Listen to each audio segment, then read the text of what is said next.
దర్యాప్తు ముమ్మరమని జాతీయ స్థాయిలో ఇందాక నేను ఎక్స్ప్లెయిన్ చేశాను.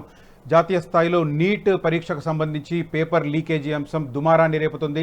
రాజకీయ పరంగా కూడా చిచ్చు రేపిన పరిస్థితి. ఈ నేపథ్యంలో కేంద్ర విద్యాశాఖ బీహార్లో జరిగిన పరిణామాల మీద తమకు అందిన నివేదికను ఆధారం చేసుకుని ఈ కేసు దర్యాప్తు బాధ్యతలను సిబిఐకి అప్పగించింది. సిబిఐ శనివారం దీనికి సంబంధించిన ఆదేశాలు తీసుకొని ఆదివారం నిన్న రంగంలోకి దిగింది. ఆ తర్వాత వెంటనే ఇటు పాట్నాకు, బీహార్లోని పాట్నాకు, అదే రకంగా గుజరాత్లోని గోధ్రాకు అక్కడైతే పేపర్ లీకేజీ జరిగిందన్న వార్తలు గుప్పుమన్నాయో ఆ ప్రాంతాలకు సిబిఐ బృందాలు వెళ్లిన పరిస్థితి. అదే సమయంలో మహారాష్ట్రలోని లాతూర్లో కూడా ఇద్దరు ఉపాధ్యాయులు దీనికి సంబంధించి లీకేజీకి బాధ్యులని భావించిన అక్కడ యాంటీ టెర్రరిస్ట్ టీం ఏదైతే ఉందో ఏటీసీ, దానికి సంబంధించి వారిని విచారించిన పరిస్థితి. ఆ అంశం మీద కూడా ఇప్పుడు సిబిఐ ఫోకస్ చేయబోతోంది. ఓవరాల్గా ఇది ఇప్పుడు జాతీయ స్థాయిలో ఇంట్రెస్టింగ్ డెవలప్మెంట్గా కనిపిస్తుంది. దర్యాప్తు ముమ్మరం. నీట్ యూజీ అవకతవకలపై బీహార్, గుజరాత్లకు సిబిఐ బృందాలు.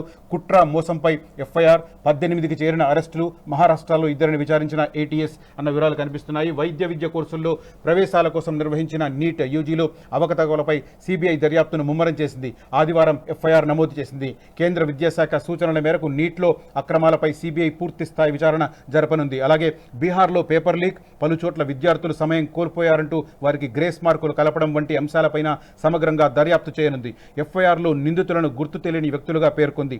మరోవైపు నీట్ అక్రమాలకు సంబంధించి మహారాష్ట్రలోని లాతూర్లో ప్రైవేట్ కోచింగ్ సెంటర్ నిర్వహిస్తున్న ఇద్దరు ఉపాధ్యాయులను పోలీసులు విచారించారు. నీట్ యూజీ మే నెల 5వ తేదీన దేశవ్యాప్తంగా 4750 కేంద్రాల్లో జరిగింది.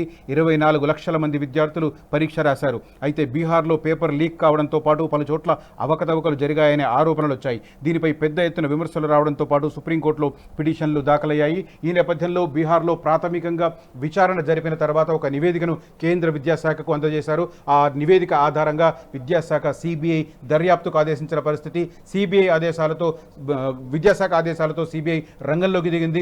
శనివారం ఆదేశాలు అందుకొని ఆదివారం రంగంలోకి దిగి బీహార్, అదే రకంగా గుజరాత్లకు తమ బృందాలను పంపిన పరిస్థితి. ఈ విషయంలో కొంత రాజకీయ పరంగా కూడా కామెంట్స్ వస్తున్నాయి. ప్రియాంక గాంధీ దీన్ని తప్పుపడుతూ కామెంట్స్ చేశారు. నిన్న దానికి సంబంధించిన వివరాలు చూస్తున్నాయి. ఇదే అంశానికి సంబంధించి ఆంధ్రజ్యోతిలో కథనం ఎలా ఉందో ఒకసారి చూద్దాం.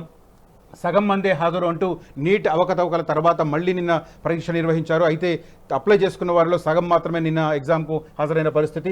సగం మందే హాజరు. 1563 మందికి మళ్ళీ నీట్ పరీక్ష పెడితే రాసింది 813 మందే. అక్రమాలపై సిబిఐ ఎఫ్ఐఆర్. పట్నా, గోధ్రాలో ప్రత్యేక బృందాల దర్యాప్తు. నీట్ పేపర్ను 30 మందికి అమ్మారు. బీహార్లో అరెస్ట్ అయిన 3 నిందితుల వెల్లడి. కేంద్రానికి బీహార్ ఈఓయు 6 పేజీల నివేదిక. మరో 17 మంది డిబార్, 5 అరెస్ట్. మహారాష్ట్రలోనూ లీక్ అయిన నీట్ ప్రశ్నపత్రం అన్న వివరాలు కనిపిస్తున్నాయి. మనకు దీనికి సంబంధించిన అప్డేట్స్ తెలుసుకునే ప్రయత్నం చేద్దాం. మా ఢిల్లీ ప్రతినిధిని సంప్రదిద్దాం ఒకసారి.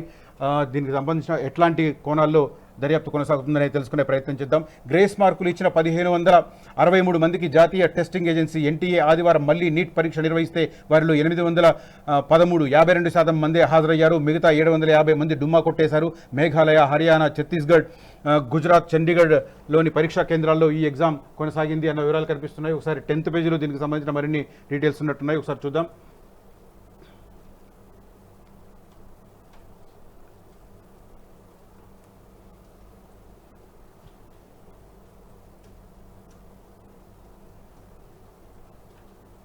సగం మందే హాజరు నిర్వహించగా చండీగఢ్ కేంద్రంలో పరీక్ష రాయాల్సిన 2 హాజరు కాలేదు. ఛత్తీస్గఢ్లో 2 కేంద్రాల్లో 602 మంది పరీక్ష రాయడానికి ఏర్పాట్లు చేయగా కేవలం 291 మంది మాత్రమే వచ్చారు. హర్యానాలో 2 కేంద్రాల్లో 494 మందికి ఏర్పాట్లు చేయగా 287 మంది.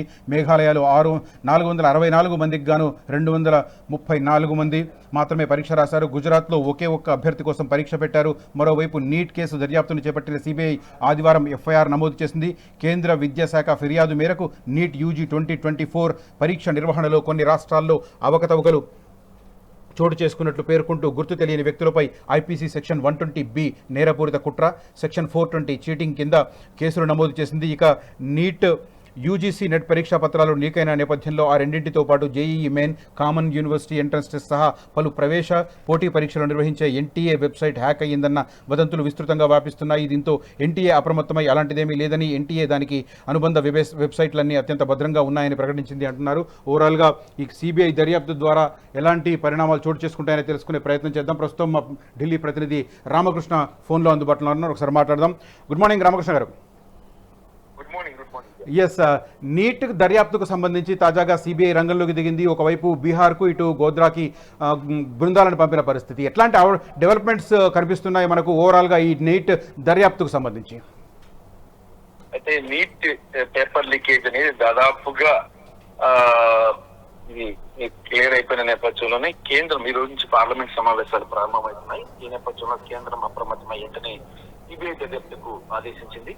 వైద్య విద్యా కోర్సుల్లో ప్రవేశాల కోసం నిర్వహించిన నీట్ యూజీలో అవకతవకలపై దర్యాప్తును ముమ్మరం చేసింది సిబిఐ. ఆదివారం ఎఫ్ఐఆర్ కూడా నమోదు చేసిన. మరోవైపు మహారాష్ట్రలో ప్రైవేట్ కోచింగ్ సెంటర్ నిర్వహించిన 2 ఉపాధ్యాయులు పోలీసులు విచారించారు. ఎన్టీఏ ప్రక్షాళన కోసం ఏర్పడిన ఉన్నత స్థాయి కమిటీ ఈ రోజు సమావేశం కాబోతుంది. ఇక పేపర్ లీకేజ్ విషయంలో ఐపీసీలో 120B నేరపూరిత కుట్ర, 420 మోసం సెక్షన్ల కింద ఎఫ్ఐఆర్ నమోదైంది. మరి కేంద్ర విద్యాశాఖ సూచనల మేరకు నీటిలో అక్రమాలపై సిబిఐ పూర్తి స్థాయి విచారణ జరపనుంది. అలాగే బీహార్ లో పేపర్ లీక్, పలు చోట్ల విద్యార్థుల సమయం కోల్పోయారంటే వారికి గ్రేస్ మార్కులు కలపనున్న అంశాలను సమగ్రంగా దర్యాప్తు చేయనుంది. ఎఫ్ఐఆర్ లో నిందితులను గుర్తు తెలియని వ్యక్తులుగా పేర్కొంది. మరోవైపు నీటి అక్రమాలకు సంబంధించి మహారాష్ట్రలో లాసూర్ లో ప్రైవేట్ కోచింగ్ సెంటర్ నిర్వహిస్తున్న 2 ఉపాధ్యాయులను పోలీసులు విచారించారు. మరి నీటి అక్రమాలకు సంబంధించి జార్ఖండ్ లో అరెస్ట్ చేసిన 5గురిని బీహార్ కు తీసుకొచ్చారు. ఇప్పటి వరకు మొత్తం 18 మందిని అరెస్ట్ చేశారు. నిందితుల్లో సంజయ్ కుమార్ అలియాస్ నూటా ముఖ్య గ్యాంగ్ తో బల్దేవ్ కుమార్ కుమ్మక్కయ్యాడు. నీట్ యూజీ సమాధాన పత్రం బల్దేవ్ ఫోన్ కు పీడిఎఫ్ రూపంలో పరీక్ష ముందు రోజే వచ్చింది. దీన్ని ప్రింట్లు తీసి తన దగ్గర రహస్యంగా ఉన్న విద్యార్థులకు పంపిణీ చేశారని ఈ సమాచారం సిబిఐకి అందుతుంది. ఈ ప్రశ్నపత్రాన్ని జార్ఖండ్ లోని హజారీబాగ్ లో ఉన్న ఒక ప్రైవేట్ పాఠశాల నుంచి ముఖ్య ముఠా సంపాదించిందని అధికారులకి సమాచారం వచ్చింది. కాల్ చేసిన పత్రాలను ఎన్టీఏ ప్రశ్నపత్రంతో బీహార్ దర్యాప్తు బృందం పోల్చూసినప్పుడు సరైనవేనని తేలిందని, దీంతో పేపర్ లీక్ అవ్వడం నిజమేనని నిర్ధారణకి వచ్చింది కమిటీ. ఇక పేపర్ లీకేజ్ పత్రాలు రవాణాలో జరిగిన పొరపాట్ల కారణమని చెప్పేసి కూడా దర్యాప్తు బృందం తేల్చి చెప్పింది. నిందితుల్లో రాజీవ్ కుమార్, పంకు కుమార్, పరంజిత్ సింగ్ లు నకిలీ సిమ్ లను బస్సుని సమకూర్చారని, విద్యార్థులను తరలించి టాక్సీ డ్రైవర్ ముఖేష్ కుమార్ ను తరలించిన టాక్సీ డ్రైవర్ ముఖేష్ కుమార్ కూడా పోలీసులు అరెస్ట్ చేశారు. అయితే తాజా పరిస్థితి అయితే ఏంటంటే నేషనల్ టెస్టింగ్ ఏజెన్సీ ప్రక్షాళన కోసం ఏర్పాటైన ఉన్నత స్థాయి కమిటీ ఈ రోజు భేటీ కానుంది. ఇస్రో మాజీ చైర్మన్ కె రాధాకృష్ణ అధ్యక్షతన 7 సభ్యులతో కేంద్ర ప్రభుత్వం కమిటీని ఏర్పాటు చేసింది.